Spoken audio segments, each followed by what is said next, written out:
আসসালামু আলাইকুম। সম্প্রতি কিন্তু আহ, একটা মহাযুদ্ধের দ্বারপ্রান্তে কিন্তু বিশ্ব, বিশেষ করে মিডল ইস্ট, ইউএসএ এবং তার মিত্ররা, ইসরায়েল, সবাই মিলে কিন্তু ইরানকে ঘিরে রেখেছে, যে কোনো সময় কিন্তু একটা হামলা হতে পারে।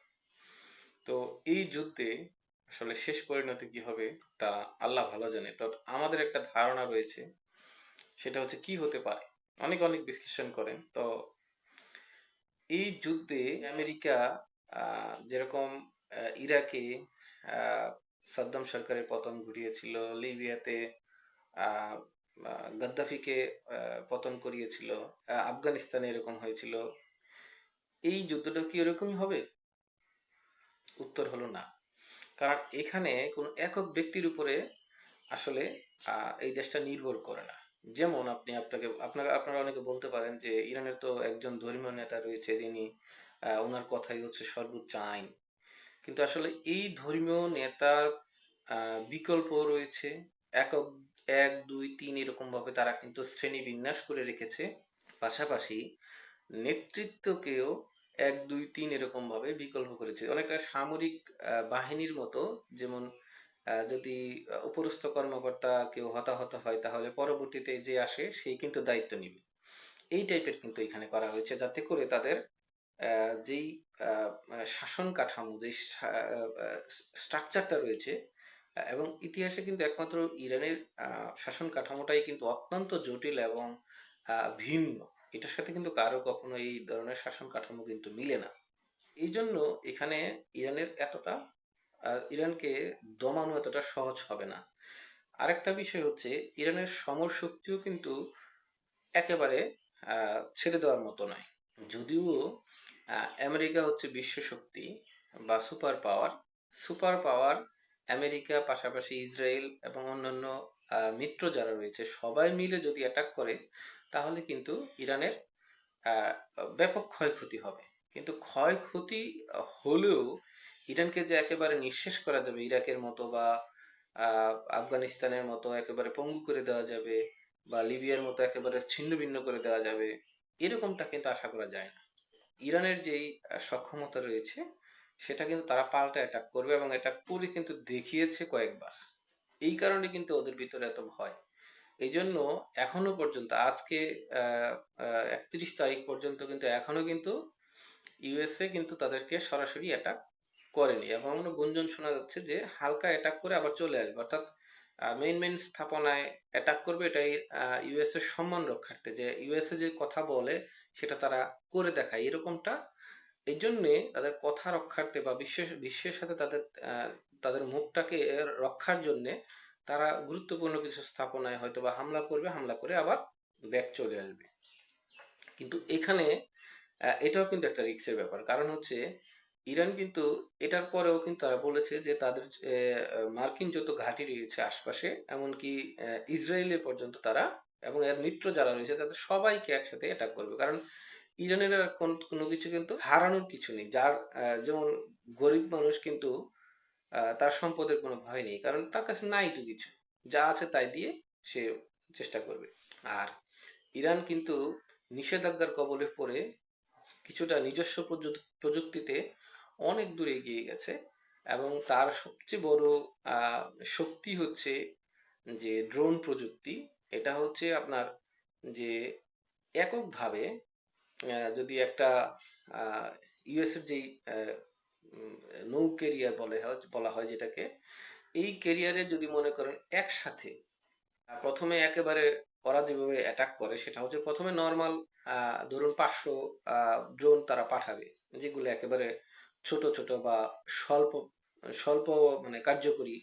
এই ড্রোনগুলো পাঠাবে, পাঠানোর পরে আমেরিকার বা মিত্র শক্তির যেই প্রতিরক্ষা রয়েছে, সেখানে কিন্তু তাদের মিলিয়ন মিলিয়ন ডলারের কিন্তু একটা ক্ষেপণাস্ত্র গিয়ে কিন্তু ওই ছোট 10 টাকার ড্রোনটাকে কিন্তু ঘায়েল করবে।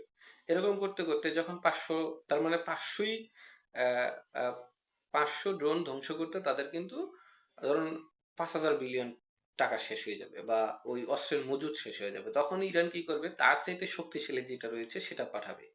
এরকম করতে করতে ইরান কিন্তু এইভাবে কিন্তু, অর্থাৎ প্রতিরক্ষা যেই ডিফেন্স যেই সিস্টেম রয়েছে সেটাকে প্রথমে একটু বিভ্রান্তি করে সবশেষে পাঠাবে হচ্ছে শক্তিশালী, যেগুলো সরাসরি হিট করে এমন ইগুলো পাঠাবে, এমন অস্ত্র, এমন ড্রোন গুলো পাঠাবে, এমন ক্ষেপণাস্ত্র পাঠাবে যেগুলোকে পরবর্তী সময়ে কিন্তু আর ডিফেন্স সিস্টেম কিন্তু এগুলোকে আর তেমন ভাবে রক্ষা করতে পারবে না। এতে করে কিন্তু ইউএস এর যে ক্যারিয়ার রয়েছে, নৌ ক্যারিয়ার, সেগুলো কিন্তু সলিল সমাধিও কিন্তু হতে পারে। এই রিস্কের কারণে এখনো কিন্তু এই আমেরিকা ৩১ তারিখ, আজকে ৩১ তারিখ পর্যন্ত এখনো কিন্তু সরাসরি অ্যাটাকে যায়নি, এবং তারা এটা বিবেচনা করছে।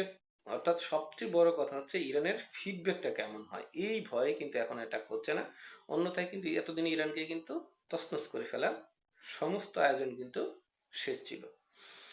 আমি এর ফাঁকে একটা কথা বলে রাখি, যারা আমাদের দেশে বন্ধুপ্রীতি রয়েছে, কিছু কিছু লোক যারা চিন্তা করে যে পার্শ্ববর্তী দেশ চাইলে যে কোনো সময় আমাদেরকে কিন্তু দখল করতে পারে, লাইক সিকিম, হায়দ্রাবাদ, কাশ্মীর বা ইত্যাদি ইত্যাদি, এসবের মতো আমাদেরকে কিন্তু যে কোনো সময় দখল করতে পারে। তো এখানে সবচেয়ে বড়, আমি ওনাদেরকে বলবো যে আসলে আপনারা যে কোনো পন্থী হতে পারে, কেউ আমেরিকান পন্থী, কেউ মায়ানমার পন্থী, কেউ চীন পন্থী হতেই পারে, বা আপনি এই বন্ধুপন্থী হতেই পারে। কিন্তু একটা জিনিস আপনারা সবসময় মাথায় রাখবেন যে এত সহজ যদি হতো তাহলে ওনারা কেন করছে না? এই জিনিসটা আপনাদের মাথায় কেন আসে না, ওনাদের মাথা থেকে যায়?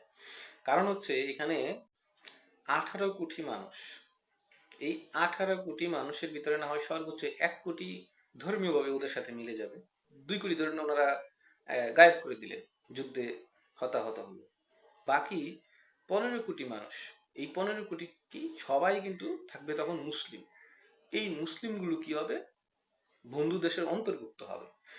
যেই দেশ গরু খাওয়ার অপরাধে মানুষকে হত্যা করে, মুসলিম কালচারাল ভাবে কাউকে দেখলে হ্যাঁ করে, সেই দেশ কি চাইবে যে এই 17 কোটি মুসলিম বা 15 কোটি মুসলিম আবার তাদের দেশের অন্তর্ভুক্ত হোক? কখনোই চাইবে না।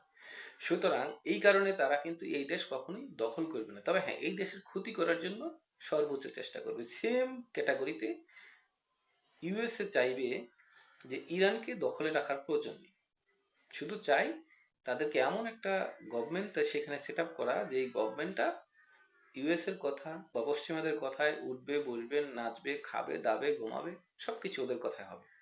বাট ওদের এটাই হচ্ছে সবচেয়ে বড়, এটা চাচ্ছে তারা। এই জন্য স্বল্প পরিসরে হলেও যাতে নেতৃত্ব স্থানীয় লোকগুলোকে যাতে সরিয়ে দেওয়া যায়, এটার জন্যই তারা চেষ্টা করতেছে।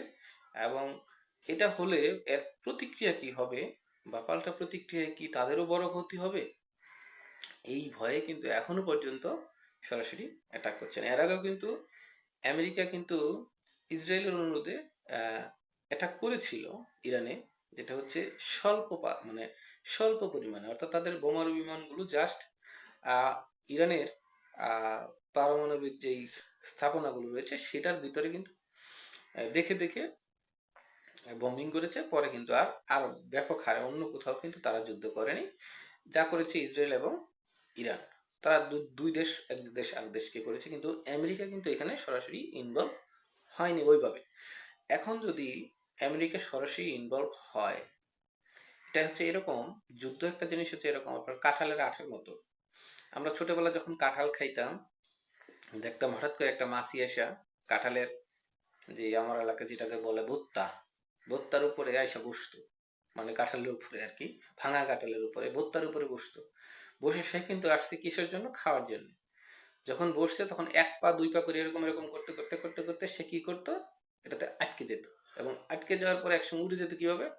যখন উড়ে যেত সুতার মতো, অর্থাৎ সে যেখানেই যাবে, পৃথিবীর যেখানে যাবে, সে কিন্তু ওই ওই জায়গায় আটকে যাবে। তো যুদ্ধটা হচ্ছে খুবই, মানে করার আগে মনে হয় খুবই সহজ, কিন্তু একবার যখন আপনার ওইরকম আঠার মতো লেগে যাবেন, তখন কিন্তু যুদ্ধ থেকে বেরিয়ে আসা খুবই মুশকিল, এবং প্রচুর ক্ষয়ক্ষতি। বিশেষ করে সম্পদের, সম্পদের চাইতে মানুষের। আমি মনে করি একটি প্রাণ, আমার প্রাণটা যেরকম আমার কাছে প্রিয়, একটা শত্রুপক্ষের, যারা যারা শত্রু, তাদের পক্ষের একটা প্রাণও এরকম প্রিয়। সুতরাং কোনো প্রাণী যেন, কেউ এইরকম যুদ্ধের ডামাডোলে হতাহত না হোক, সেটাই প্রত্যাশা করি। বিশ্বটাকে শান্তিময় বিশ্ব যেন হয়, আল্লাহর কাছে প্রার্থনা করি। আপনারাও যার যার অবস্থান থেকে চেষ্টা করবেন যাতে সংঘাত এড়িয়ে কিভাবে বাঁচা যায়।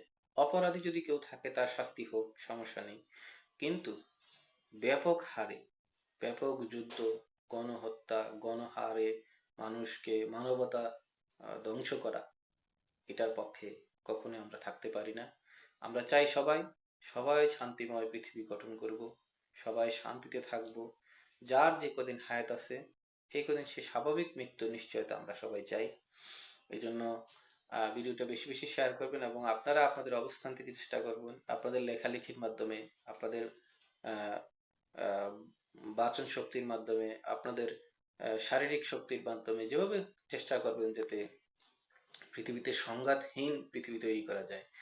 আপনার অবস্থান থেকে আপনি যতটুকু পারেন ততটুকু করুন, অর্থাৎ পৃথিবী যেন সংঘাতের দিকে না যায়। ভালো থাকবেন সবাই। আল্লাহ হাফেজ। বাংলাদেশ জিন্দাবাদ।